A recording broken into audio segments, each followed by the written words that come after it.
जान्नै पनि गर्नु होला है हजुरहरु। सूर्यका 12 मन्त्र यो जान्नै पर्ने हो सनातन धर्ममा।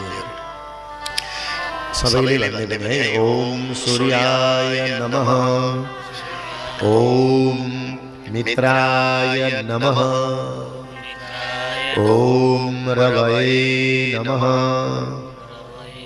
ओम भानवे नमः, ओम खगाय नमः, ओम पुष्णे नमः, ओम हिरण्यगर्भाय नमः, ओम मारीचाय नमः, ओम आदित्याय नमः, ओम सावित्रे नमः, ओम अर्काय नमः, ओम भास्कराय नमः।